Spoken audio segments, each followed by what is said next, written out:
Creighton missed a huge opportunity against Marquette and has now lost 3 of their last 4 games. Is this just a stumble, or are the Blue Jays in real trouble?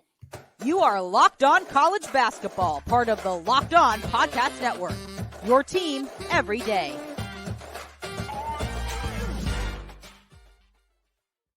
What's going on, y'all? Welcome into the Locked On College Basketball Podcast. 5 times per week, national college hoop show, part, of course, of the Locked On Podcast Network, your team every day. We are your co-hosts. I am Andy Patton. He is Isaac Shade.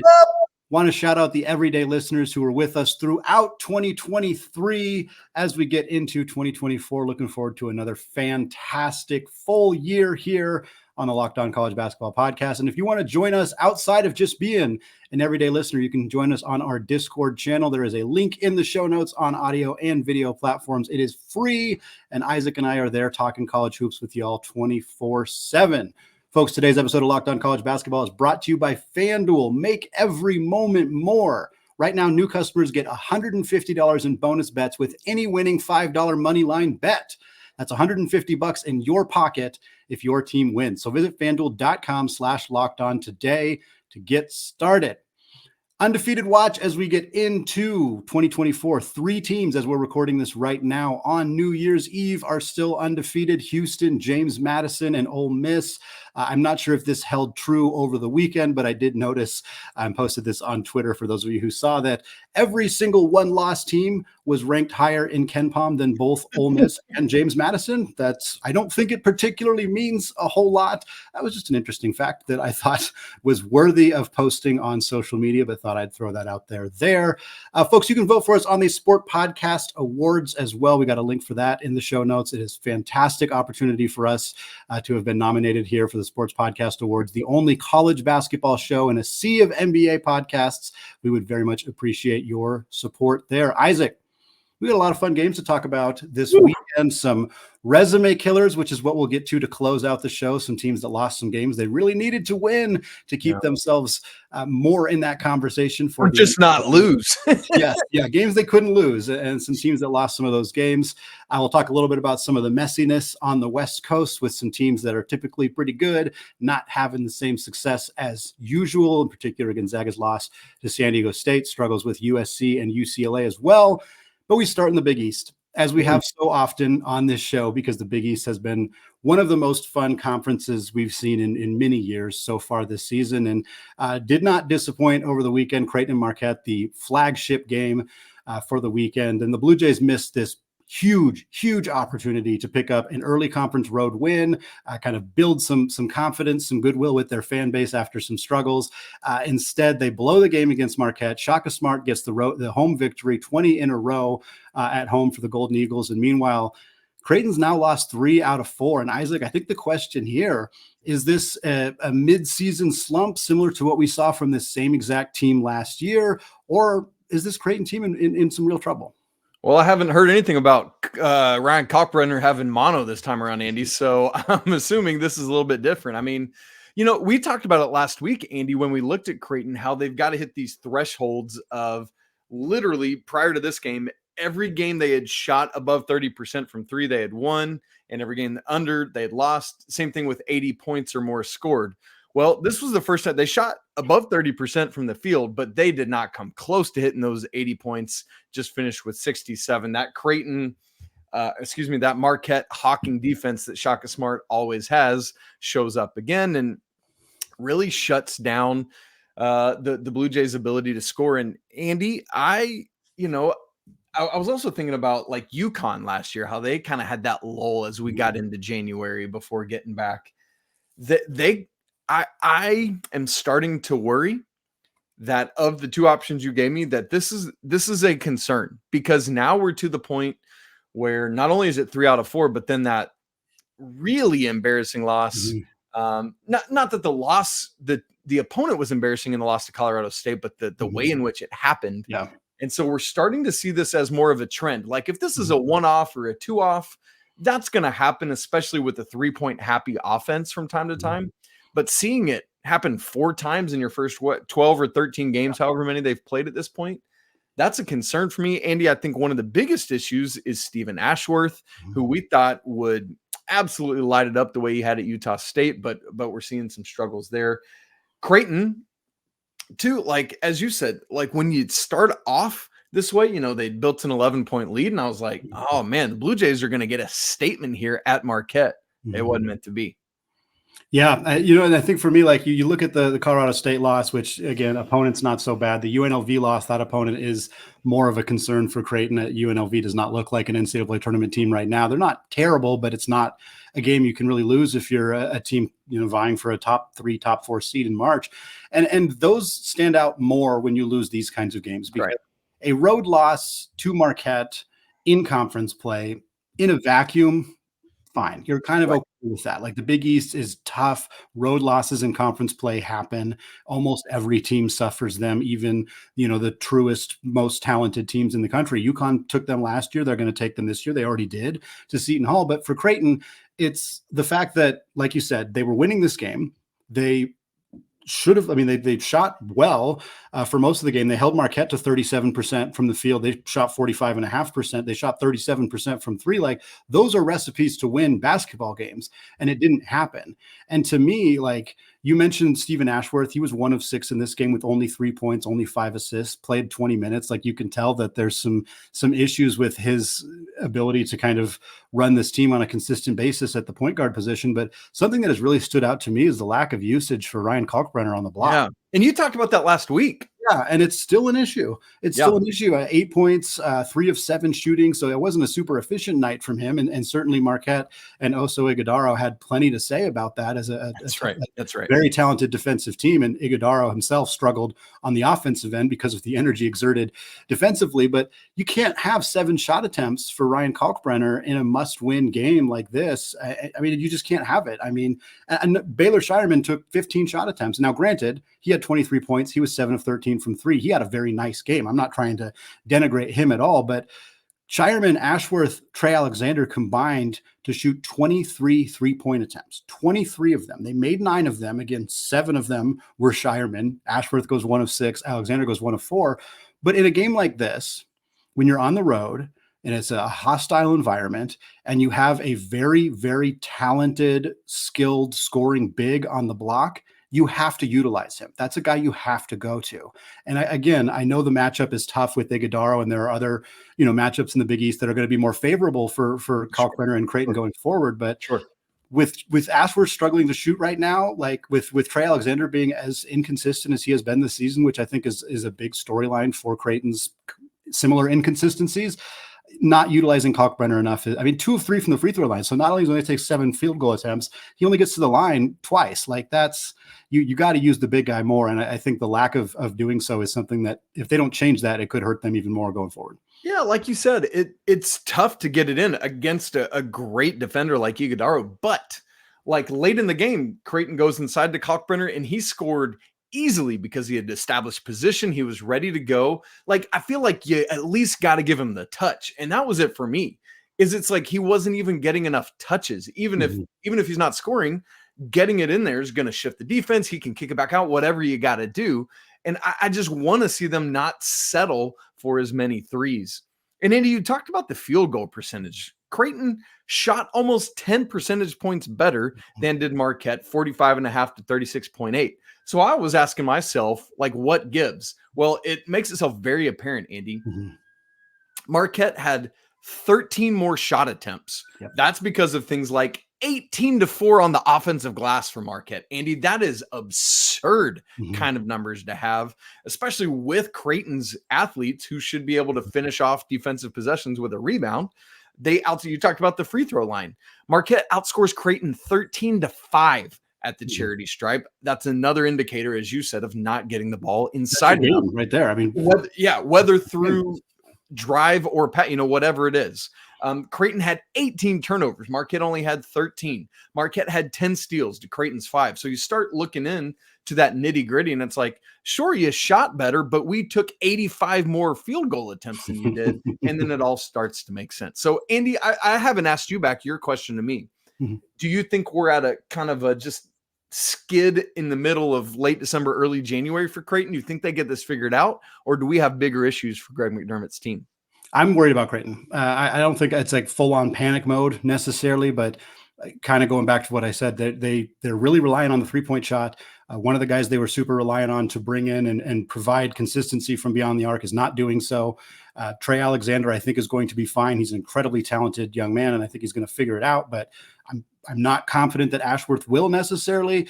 And I think for this team, if they're not going to utilize Kalkbrenner as much as they should, I have concerns that, again, not that they're going to fall out of the tournament field necessarily, but that they might be fourth, fifth best team in the Big East even, and that could put them in a position where they're not getting the seed that they want in March. Yeah, Providence is loving to see this downfall. Andy, the LA schools struggled up in Oregon, and that's not helping Gonzaga's resume, but the Bulldogs didn't help themselves either this weekend.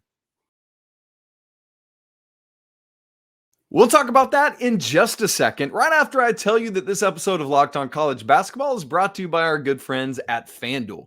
Hey, the NFL regular season is wrapping up, but there's still time to get in on the action at FanDuel, America's #1 sportsbook.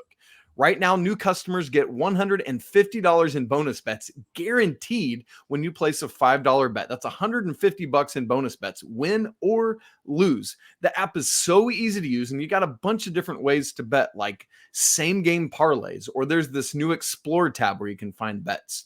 Make a parlay in the Parlay Hub. I saw it, in fact, just today as I was looking for what I was going to share with you right now, which is FanDuel's Final Four odds. Right now, the top 6 teams: Purdue plus 190, Arizona plus 220, Houston plus 270, UConn plus 310, and Kansas and Marquette both at 350. So, folks, visit FanDuel.com/lockedon and make your first bet a layup, maybe a finger roll, little Iceman. I don't know. We'll look at it. FanDuel, official partner of the NFL.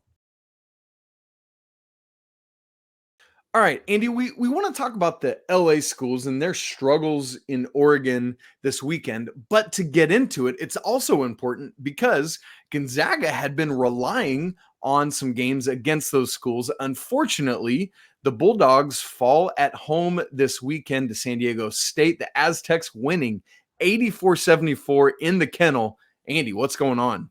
Yeah, the 17th loss in the McCarthy Athletic Center for Gonzaga. That stadium opened in 2004, folks. They have been there for 19 years, have only lost in that building 17 times. I can only think of 2 teams that have beat Gonzaga more than once in that building: St. Mary's and now San Diego State, who beat them back in 2010 with some power forward nobody'd heard of named Kawhi Leonard on the roster. There might be other teams, but those are the only 2 that come to mind right now.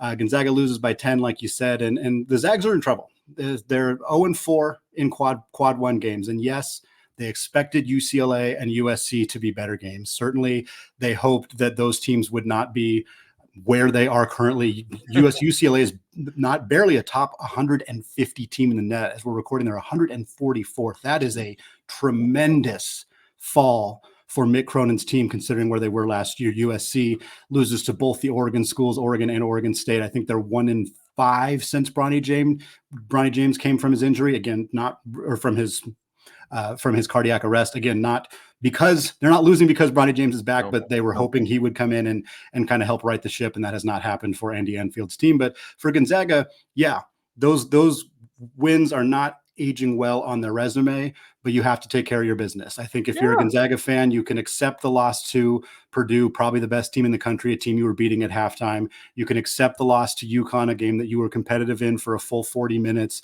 but you can't lose to Washington. Yes, it's a road loss, so you're like, okay, it's a road loss against a team that's better than expected. Maybe that's fine, but to lose that and to San Diego State, to lose at home to a team that beat UC San Diego by 1, to a team that went into overtime against Cal, to a team that beat UC Irvine by 1. Like, I think San Diego State is better than they were in those games, but you have to win this game if you're Gonzaga, because you don't have many opportunities left.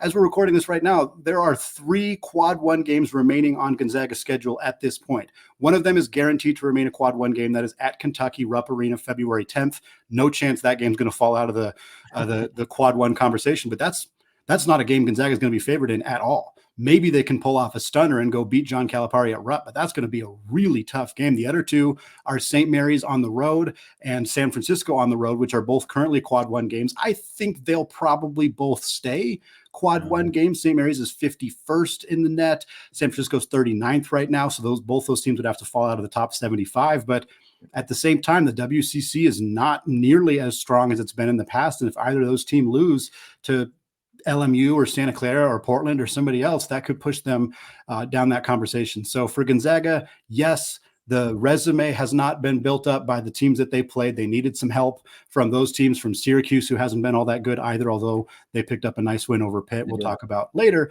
But for Gonzaga, the business they needed to take care of didn't happen on Friday. Graham Ike, great game from him, 20-10. He looked fantastic. Ryan Nembhard, 0 of 5 from 3. Man, Isaac, here's the deal. Ryan Nembhard, since the game against USC, went 1 of 1 from 3 against USC on December 2nd. Since then, Ryan Nembhard is 1 of 18 from 3. He made 1 3 against Arkansas Pine Bluff on December 5th. Since then, since December 5th, he has not made a three-pointer. Hasn't made one. He's shooting 15%. We're talking about Stephen Ashworth over here, not necessarily being the great three-point shooter for Creighton. They are probably happier with him than with the way Ryan Nembhard's been shooting the rock this year. And look, Nembhard had a good game otherwise, 15 points, 9 assists, 5 rebounds. He looked good in the game, but he got open looks from 3, and he's just not knocking them down. And with no three-point shooting on this entire roster for Gonzaga, with no bench depth, partly because of preseason injuries to Steele Venters, an injury a few weeks ago to Luka Krinovich, their backup point guard. This is a team that doesn't have the depth. They don't have the outside shooting, and they haven't proven that they can beat teams in that quad one conversation. And for the first time since 2016, we're having really serious conversations about Gonzaga's ability to even be in the NCAA tournament. Let me talk about this game, and then I'll look at that big picture that you're mentioning there, Andy. I mean, I think you just brought up Steele Venters. I think at the time we were like, this team can overcome that. I think it's playing a bigger impact than maybe we imagined at the time it would. Yeah. And so, I mean, anytime you have an injury of that nature, it's going to be a thing. But there it is. You know, in watching this game, we got to about the 4-minute mark, right around that last media timeout of the first half. Dusty Stromer goes 2 of 2 from the free throw line. The Bulldogs build up. I think it was like an 8-point lead at that moment. I was like, okay, Gonzaga's going to start to create some separation here. San Diego State's put up a good road fight, but this is where the Bulldogs start to pull away, you know, have a comfortable halftime lead, and then they're off and running in the second half. And Andy, that's just not what happened. The rest of the half, San Diego State went on an 11-2 run to take a 1-point lead at the half. There was no like frame of reference in which I thought that's how that final segment of the first half would play out. Not to mention that then San Diego State will build up like a 15-point lead in the second half. Even with them making that first half push, I was like, Gonzaga will regroup in the locker room, and then we'll see that come out. That's just not what happened either. Now, great for Gonzaga to fight back, to push back, to get to within 3 with about 6.5 to go. But from there, San Diego State just starts raining a couple threes, 8-2 run, and the game's over. And so, Andy, it just – the game script did not make sense to me at all. And that's part of it, is how can Gonzaga, like if we rewind back to the moment of that 8-point lead, what can the Bulldogs do from there to build that to a 10-point halftime cushion and then just at least keep it steady in the second half? That's what I got to figure out if I'm Mark Few. Yep. As far as the big season or the big picture side of it, I'm not worried about the Bulldogs not making the tournament. I'm not worried about Gonzaga's at-large resume. I think there's plenty there, but you cannot go messing around in the WCC. That's where it's at right now, is that they've any cushion that they had, those 2 questionable losses you mentioned have erased that cushion. So now Gonzaga has to do work in the WCC. There's no slip-ups. You got to be so dialed in the rest of the way. Yeah, and Gonzaga is the best team in the WCC. Like that has not changed, and part of that is because St. Mary's is not even close to the team that people expected them to be before the season. And while San Francisco is having a quality season, they are higher ranked in the net right now than Gonzaga. They're not a better team than Gonzaga. I don't believe so. I think that will bear out in the 2 games that those 2 teams play each other. No disrespect to the Dons. They are a good team, but Gonzaga How is dare better. you besmirch Mongolian, Mike, Andy? I cast aspersions. They got some matchup issues for Gonzaga. I will give them that. But and the WCC tournament is set up to favor Gonzaga. It's a double bye, assuming Gonzaga is a 1 seed or even a 2 seed, which I suppose could happen. They're going to get that double bye. They only have to win 2 games in the WCC tournament. I do feel like they're going to win those games. They're going to be in the big dance. They're going to be a seed far lower than they were expected to be. But, this happened again in 2016. They lost some games they shouldn't have lost. They lost in the WCC regular season. They got an 11 seed because they won in the WCC tournament. And then that 11 seed turned into an upset win in the first round against St. John's.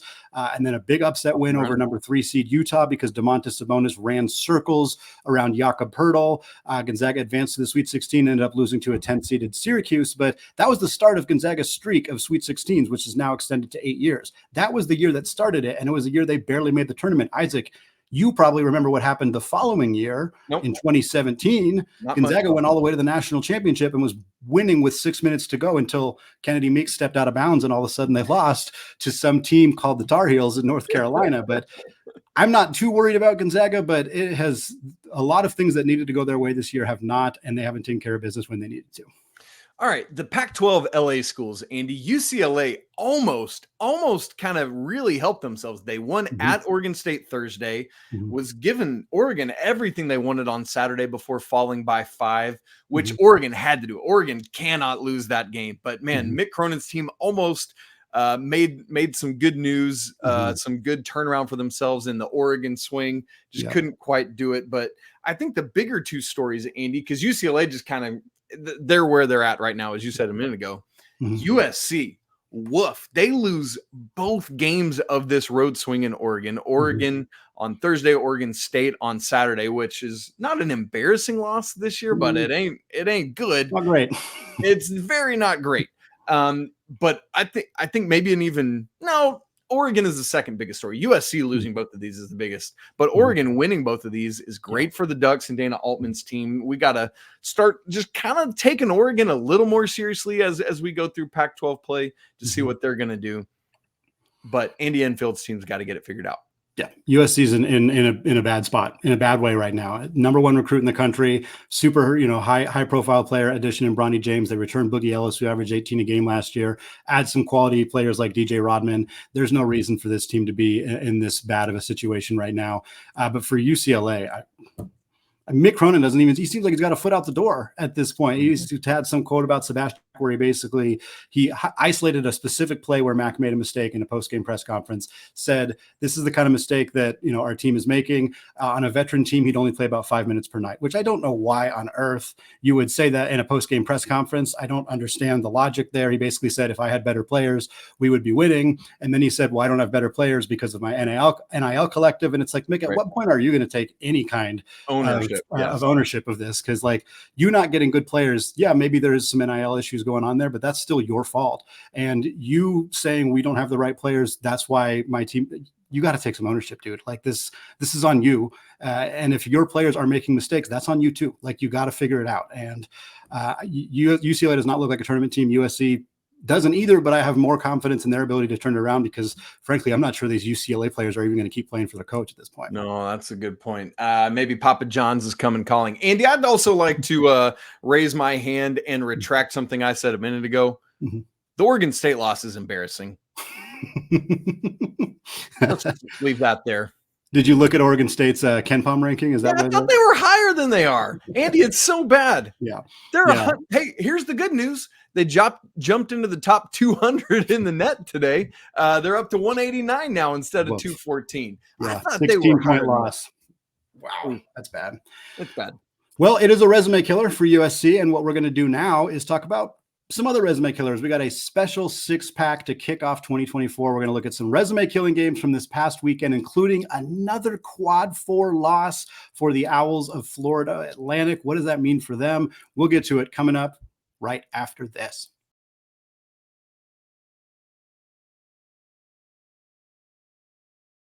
All right, Isaac, we got a six-pack here, the first six-pack of 2024, and we themed it out to celebrate the holiday. We're talking about some resume-killing games because we're getting into conference play. And at this point, your final non-conference games, especially for a team like FAU in a conference that doesn't offer as many marquee games going forward, like you got to take care of business to close out conference play. And a handful of teams really didn't get it done. And we're going to start with FAU. They fall to Florida Gulf Coast 72-68. This is their second quad 4 loss of the season after that early season loss to Bryant. We had a lot of conversations about FAU losing to Bryant, what it meant for them, but they rebounded in a major way. And they're still 5-1 in quad 1, quad 2 games. They're 5-1 in those two quads, but the two quad 4 losses, especially for a team like FAU, which doesn't have opportunities to make those up right now.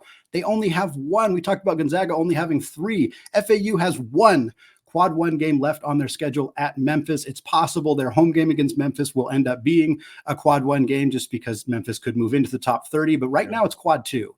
And for the Owls, I'm not overly concerned. I still think they're the best team in the AAC, but as much as the AAC looks clearly like they should be a 2-bid league between FAU and Memphis, FAU is continuing to put themselves in positions now where they have a lot less wiggle room. Oh, Andy. Yeah. I mean, it's so wild to look at FAU's resume because literally their last game was that win over Arizona. And it's like, to me, that essentially nullified the Bryant loss. It's like you don't get as much credit for the Arizona win, but it means you get to annihilate the Bryant loss. But now this just, Andy, like, oh, this is not good. FAU's they just cannot take another loss like this. They cannot. They have to run the gamut in the AAC other than Memphis, and they would do well to win both of those games too. But if they could finish AAC play, maybe you could lose at North Texas, might be excusable. Maybe at do they play at us? I don't think they play at SMU. No, they only play SMU at home. But they just can't. This team is experienced. They're together. They've got to circle the wagons and move on from here. So, oof. But I'm with you. Memphis is 40th in the net right now. I think they could get to 30, and we'll see what happens from there. Andy, let's go to another resume killer, and that's in the ACC. We got a couple ACC things to chat about. The most egregious of which is Virginia. Andy, this team, you look at the ACC right now, and you're thinking any of the 5 teams of like Clemson, North Carolina, Duke, Virginia, and Miami. Thank you. Are probably contenders to win the ACC. And then Virginia loses at, to be fair, Notre Dame, but it's not like, oh man, we played a tough road game and just fell short. We missed a shot at the dude, 76-54 to one of the worst teams in the entire Power 6 structure. Andy, they cannot do that. The Cavs had only lost twice ever to Notre Dame under, I almost said Randy, under Tony Bennett. Now they are 13-3. You know what, though? Hey, let's look at it for Micah Shrewsbury and say, way to go, buddy. I didn't think Notre Dame would log any wins like this year. That's a great, I don't know if we can call it program identifying win for the Micah Shrewsbury area, but it's a great start. Yep. Well, sticking with the ACC, Florida State, look, they're probably not a team that was super in the conversation for making the NCAA tournament, but they could have if they made a nice run in the ACC, win a few games you don't expect them to win, hold court on their home floor, et cetera, et cetera. But now they lose to Lipscomb 78-75. They made a push late, made it closer than it could have been.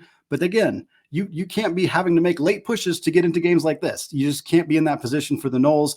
Baba Miller, still a highly regarded NBA draft prospect because of his length, his defensive ability, but he just hasn't really been able to step into a big role for this Florida State team in a significant way. He only had 6 points in this one. Leonard Hamilton, I feel for him. It feels like this is, he's kind of getting towards the end of his career, and it's going to end on a couple of perhaps not so great seasons for this team. Again, Florida State was already not looking like a team that was going to get a chance at an at-large bid. Now they're 1-3 in quad 3 games. And I got to tell you, that puts them in a position where unless they make a miracle run in the ACC tournament, Leonard Hamilton and the Noles probably not going to be dancing this year. Which I hate to say, Andy, you're right. I just hate to see Leonard Hamilton in this spot. Andy, it seems like a far cry now from where we were, kind of early in the season. We're like, okay, Michigan, maybe there's something there. It's laughable to think about when we were talking about that, Andy, because since starting off 3-0, the Wolverines have gone 3-7 in their next 10 games. And that, my friend, is just not going to do it, including losing to McNeese on Friday, 87-75. Shahada Wells, great game for him, dude. Yeah. 30 points, 10 boards, 6 assists, and 5 steals. That's a stat line that I could sleep on and dine out on for a minute. This TCU transfer has been a dude. We have to start taking McNeese as seriously as a potential mid-major Cinderella under Will Wade. Great things happening here. Road wins over VCU, UAB, and now Michigan. Going to see what happens for McNeese going forward. But Michigan, they're going to have to win that Big Ten if they want to invite. Going back to the ACC for another one here, Syracuse and Pitt, two teams that are in a position where any bad losses are kind of damaging to their already kind of questionable resumes at this point. Syracuse gets a victory over the Panthers, 81-73. Pitt is now 9-4 on the season, but they are 0-3 combined in quad 1 and quad 2 games. All 9 of their victories come in quad 3 and quad 4. They're still 41st in the net, but you've got to beat some of those better teams. Syracuse isn't even really in that conversation, and yet still a loss for them here. Quinn Copeland has 22 off the bench for the Orange, and Syracuse, 10-3 on the season. They're 2-1 in quad 2 games. Their resume is coming together in an okay way. Still got some work to do, but they got plenty of opportunities to pick up some nice wins in the ACC. And Pitt isn't exactly the biggest win for them necessarily, but it's a good one for them to get started. And another tough loss for a Pitt team that's looking like they're going to have plenty of work cut out for them if they want to be back in the big dance. Well, they're hosting North Carolina on Tuesday, Andy, so that's a big opportunity. Great to see Syracuse doing well in the first year after the Jim Boeheim era. Andy, let's go to another non-con game, West Virginia and Ohio State. Talking about resume killers, Ohio State almost had one, but thankfully we're able to pull out a 78-75 victory in overtime against the Mountaineers. Ohio State led this game, Andy. I thought they had it in hand. They were up 4 with about 2.5 to go. But they didn't score again in the rest of regulation, allowed West Virginia to tie it up, send it to OT. What a game for Roddy Gale, dude. Homie dropped 32 in this one. You had said it last week, but it really has been a windfall for West Virginia to get their guards back. Raekwon Battle goes for 24. Noah Farrakhan had 19. You look at this, if you're West Virginia, it's like, man, it stinks that Jesse Edwards is out because we probably pull out this victory and really help ourselves going into Big 12 play. Well, Andy, it's great now coming off. Listen, I love Christmas. I love New Year's, but finally we're going to start getting really good basketball back, moving into conference play. So folks, come join us, be here, make it your New Year's resolution to hang out with us every single day. We'd love to have you join the Discord where we're talking college basketball all the time. Again, vote for us if you would on the Sports Podcast Awards. That would mean so much. Subscribe to the show. Rate and review 5 stars. Talk about why you love it. Smash the like button if you're watching. As always, apologies to the Lawyer family. Let's go Wildcats. Happy New Year, and until tomorrow, peace.